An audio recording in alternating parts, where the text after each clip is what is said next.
us in our tracks. Bravely we prove in our striving, trudging together each day. Where there's a will, there's a way.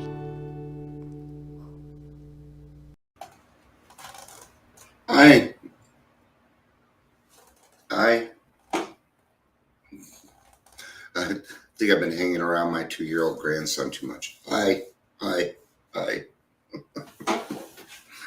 me go get my talking juice. Talking juice.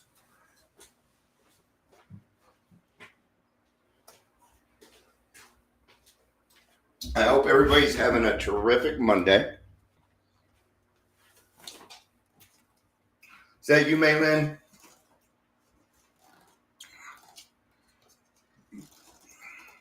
Let's get some Canucks up in here. You know what's funny? Actually, even amongst my friends, I think I actually had more Canadians listening to me. And I think that's awesome. It just shows that anywhere you go in the world, this can help.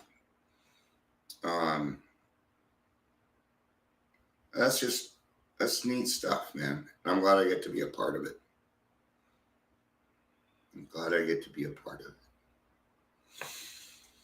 And that's what I'm doing here today.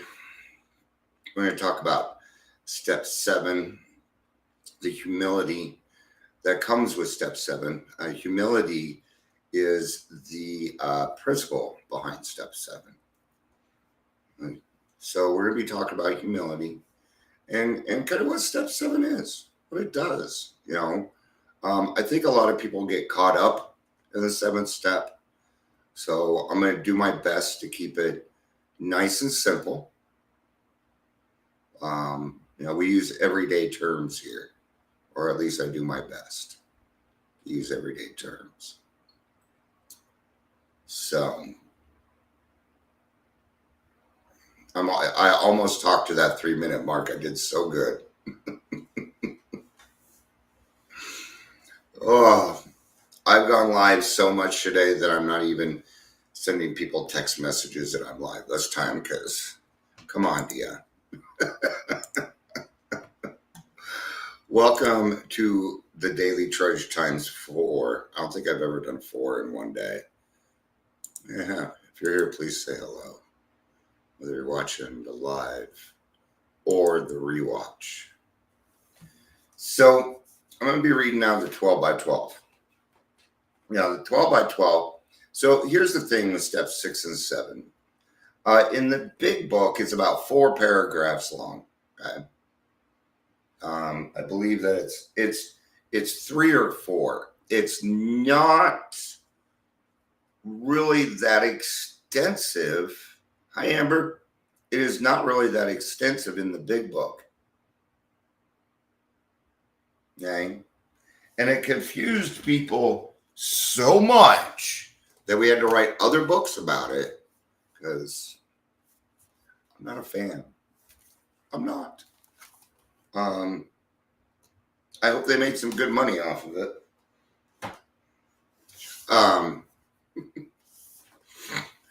What they did is they unsimplified it.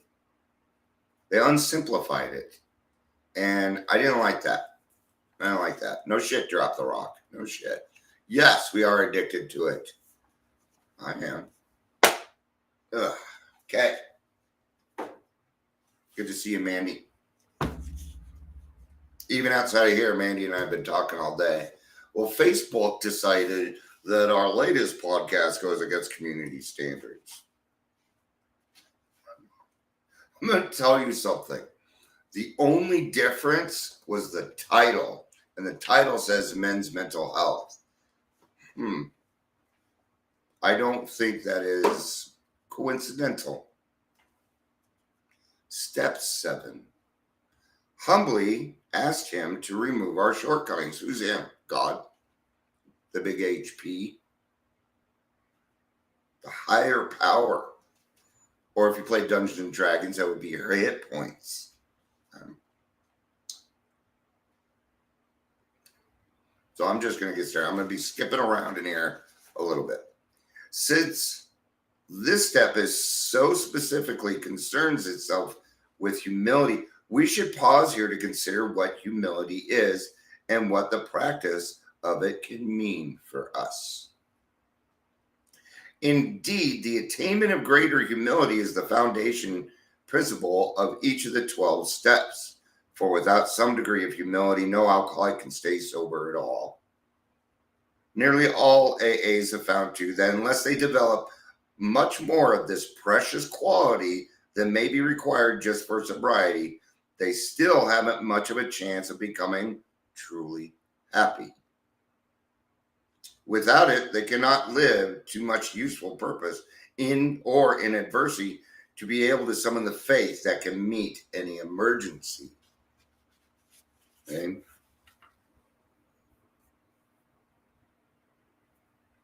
Your humility is going to be what drives you. Okay?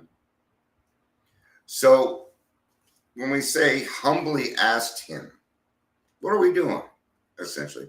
We're asking God for help. That's humility. Okay?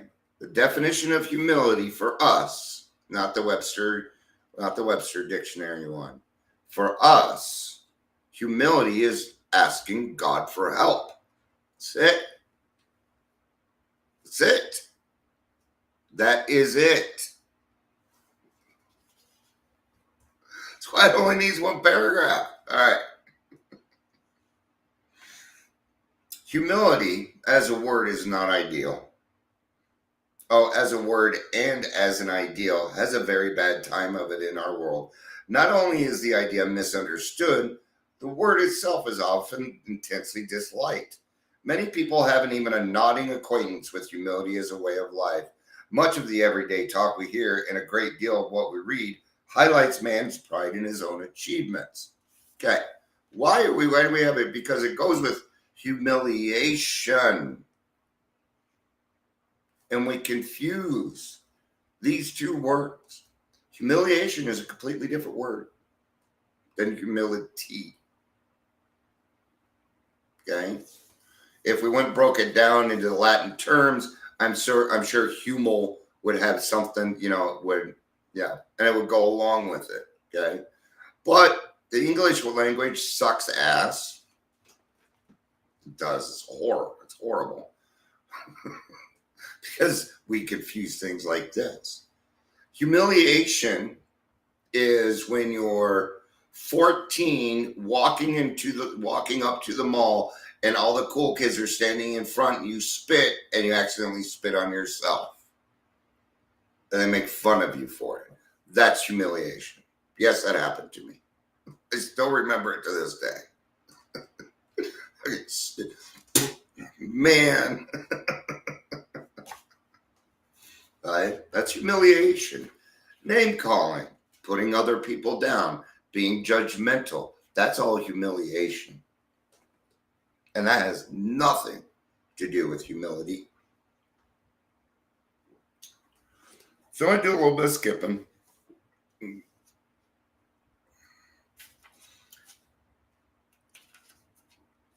Okay.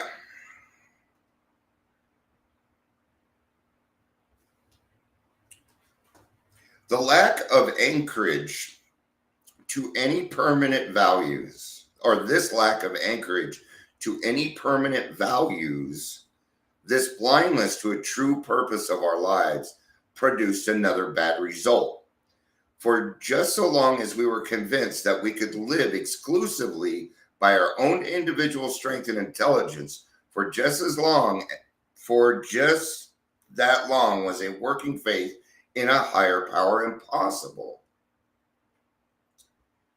This was true even when we believed that God existed. We could actually have earnest religious beliefs which remained barren because we were still trying to play God ourselves. As long as we placed self-reliance first, a genuine reliance upon a higher power was out of the question. The basic ingredient of humility, of all humility, a desire to seek and do God's will was missing. All right. So before, when I used to pray, it was because I was in jail. God, get me out. God, get me out. And God didn't get me out of jail. I had to get myself out. That's what happened. Okay. If I was following God's will, would I have still ended up in jail? I might have. I don't know. I may have turned around, but see, I wasn't doing the right things. I wasn't showing up to court dates. I wasn't doing what I was supposed to be doing. Okay. Now I'm doing what I'm supposed to be doing. Now I can drive down the road, and it doesn't matter if there's a cop behind me. It doesn't matter anymore. God pull me over. I actually have a perfect driving record. I do. I have a perfect driving record. Yeah. I lost my place.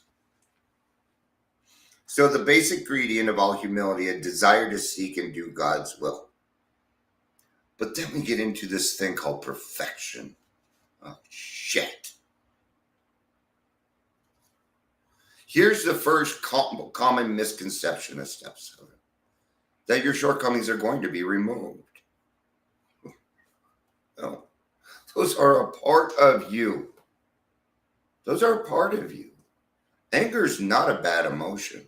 The outcome is the bad. It's what you do with the anger that becomes the bad or good thing.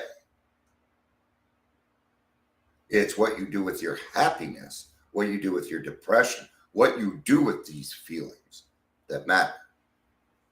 Do I still have anger? Yes, I do. You bet your ass I still have anger. But I don't run around worrying about it all the freaking time anymore. I've relieved myself of that. That's God's job. See, when I'm worried about what everybody else is doing, I ain't doing nothing for me. And that's just not going to be, you're going to be unhappy is what's going to happen. For us, the process of gaining a new perspective was unbelievably painful. Even though we knew it, we saw it, everything. It was laid before us. And yeah, it was painful. It was, we have to, by the time we get here, we have swallowed some very hard truths about ourselves. And if you're not feeling that way, you need to go back to your 4-step the right way. Okay? Because by now, you should understand. By now, let me rephrase that. By this time, I should understand that I need to start thinking of other people before I do something. That 3rd step is very, very important.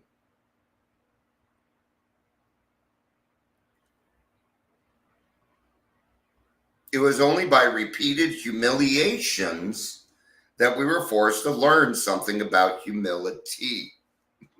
They even use both the words, but see how they're different words. Okay? Like all the times that my wife had to cover for me. That was humiliation. Acting the fool. Punching trees. Spitting on yourself. I wasn't drunk at that time. I was 13. I might have been drunk. I've probably been drinking. It's probably stoned. It was only at the end of a long road marked by successive defeats and humiliations and the final crushing of our self-sufficiency that we began to feel humility as something more than a condition of groveling despair. Every newcomer in Alcoholics Anonymous is told and soon realizes for himself that his humble admission of powerlessness over alcohol is his first step towards liberation from its paralyzing grip. Oh, so once we come in and say, you know what? Fine. I did everything you guys told me to do, and I went against everything you guys told me to do. I'm back for the 20th time, okay, which is fine. I don't care how many times you've had to come back. I don't. Okay, it took me 22. Right? So Please don't try and beat that. It's not a competition. But that should tell you where you could end up if you continue drinking the way that you were drinking. Okay? It will get worse. I guarantee it. It will. I've watched it. I've lived it. I've been there. Right? And now I come on here and I do this and I try and work with humility so that young people understand you don't need to go through what I went through. Don't make the mistakes that I made. Please don't. I had 12 years of sobriety in this program and I walked away. Don't ever stop going to meetings, ever. It is the first mistake everybody makes, including myself, thinking I didn't need the meetings as much. That's why I'm so persistent. That's why I will go live 4 times a day. I want to ensure the fact that I'm going to wake up sober tomorrow. I'm that fucking serious about it. You bet. So it is that we first see humility as a necessity. I want to go back over that powerless. So, we come in and we say, yes, we're alcoholic. Fine. I'll admit it, God. So we admit it, right? And it becomes and once it becomes a we thing, things change. Will this person go out? I don't know.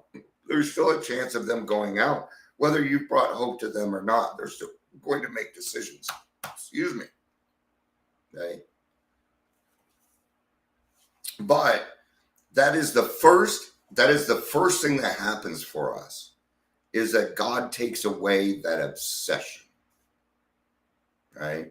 Whether it's alcohol, whether it's drugs, whether it's food, whether it's gambling, whether it's porn, okay? It doesn't matter. We get relieved of that obsession. And then we can see that humility was the necessity. We talk a lot about the gift of desperation. Humility. That's humility. The gift of desperation. I need help. The first true words an addict or an alcoholic will say. I need help. Hardest fucking 3 words in the world to say it to. So it is that we see humility as a necessity, but this is the barest of beginnings. It's always the barest of beginnings, just so you know. It's always the beginning of, the start of, the end of, and the starting of it's something else. Okay? And you're going to find that in your life as you get older too. To completely get away from our aversions to the idea of being humble, to gain a vision of humility as the avenue to true freedom of the human spirit, to be willing to work for humility as something to be desired for itself, takes most of us a long, long time. A whole lifetime geared to self-centeredness cannot be set in reverse all at once. Rebellion dogs are every step at first. No, they're not talking about dogs. Rebellion dogs, so it won't incest it. Okay, bugging you. And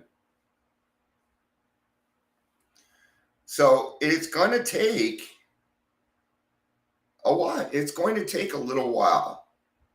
Okay. So what are we really doing here? Because that perfection thing is going to come up again. So are we striving for perfection? Yes. Are we going to be perfect? No.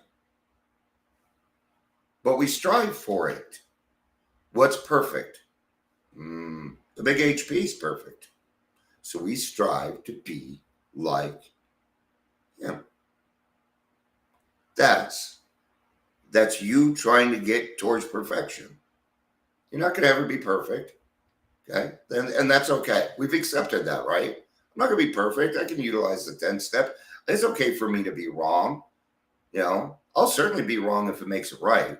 You bet your ass. Okay?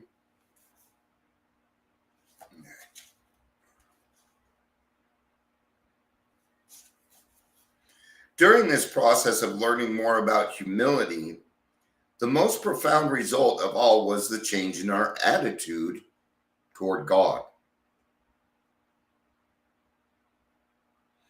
So growing up, I always thought that actually I need to go back a little bit. I always thought those people were weak, the people that relied upon God. So I thought to myself, well, then that'll make me weak. I'm going to tell you, I was wrong. 100% wrong. Okay? I'm far from weak. Do I have willpower against alcohol? Fuck to the no. So I don't drink. Then in AA, we looked and listened. Everywhere we saw failure and misery transformed by humility into priceless assets. Your humility is going to make your experience gold. It's your humility that allows you to approach another alcoholic and be on their side. Because it is devised, man. It's division. So that they feel like somebody's finally on their side. You know what I'm talking about. You know what I'm talking about. We heard story after story of how humility had brought strength out of weakness. Go listen to all the podcasts. Every single one of them will do this. Well, that's what will happen. In every case, pain had been the price of admission into a new life. Didn't we just talk about that pain, that painful price? What was it? It was the fourth and fifth step. Yes, you're paying the price. The price is your old self. You know, the one you're trying to get rid of. You ain't going to get rid of it. That's you. That is part of you. Did you think Mr. Hyde was just made up? No. There's still a Mr. Hyde in you. There's a Dr. Jekyll and Mr. Hyde in you right now. Whether you utilize it or not is your decision. Now, can you see how you can make your own decisions? God doesn't. You don't wake up in the morning and God's standing there saying, "You're going to stay sober today?" No. You make that decision yourself.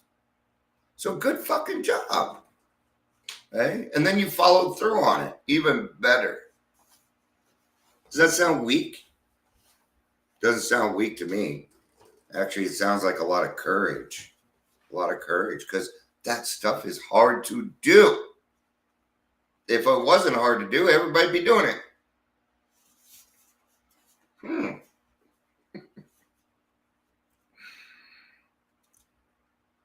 It brought a measure of humility, which we soon discover to be the healer of pain.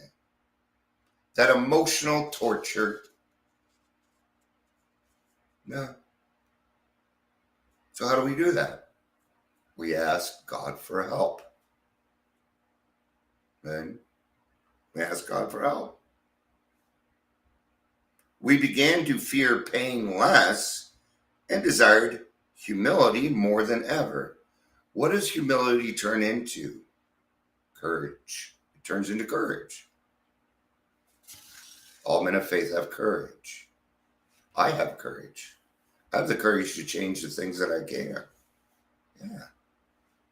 Now, I'm going to go a step further with that. And I'm going to be honest with myself about everything that comes across my path. Even if it was presented to me in a mean way, I still look at it. I had somebody say something that got kind of mad at me and said some things. They were kind of right. Okay. I blocked them. They were kind of right. There are other reasons. All right. I always like to go to, I'm going to read the very last paragraph in the 12 by 12, and I'm going to wrap it up, and I'll be done today for reals. for reals. All right. The 7th step. Oh, I'm going to go back one because it's good. The chief activator. So, what is an activator? Okay. An activator would be like a trauma thought or something pops up and it's good. Okay. That's what an activator is. It activates a feeling, a thought, a moment in time. Of our defects has been self-centered fear. Primarily fear that we would lose something we already possessed or would fail to get something we demanded. Did you think I made it up? Oh, I pulled it right out of here. I say this all the time because it's true. It's true. All of my character defects come down to fear. Not just fear, but self-centered fear. How do we get out of fear? Courage. Where do we get courage? Humility. See? Ask God for help. Humility. God says yes, because he never says no. You get through that, you have more courage. It's like being willing to be willing. It's exactly like it. This stuff is so fun. All right. Living upon a basis of unsatisfied demands, we were in a state of continual disturbance and frustration. Therefore, no peace was to be had unless we could find a means of reducing these demands. The difference between a demand and a simple request is plain to anyone. All right, now here's the last paragraph. The 7th step is where we make the change in our attitude, which permits us, with humility as our guide, to move out from ourselves towards others and towards God. We've got to move towards God. Perfection. The whole emphasis of step 7 is on humility. It is really saying to us that we now ought to be willing to try humility in seeking the removal of our other shortcomings, just as we did when we admitted that we were powerless over alcohol and came to believe in a power greater than ourselves could restore us to sanity. Okay? You didn't even know you were using this yet. You didn't even know you had humility. You didn't even know it till you got to the 7th step. You didn't know. But now that you know and you're aware of it, your humility drives what you do. Humility is God's will. If that degree of humility could enable us, so humility, what they're saying is humility took care of our biggest freaking problem, alcohol. Not alcohol. Not alcohol. That's not what happened. The obsession was lifted. That's different. That is different.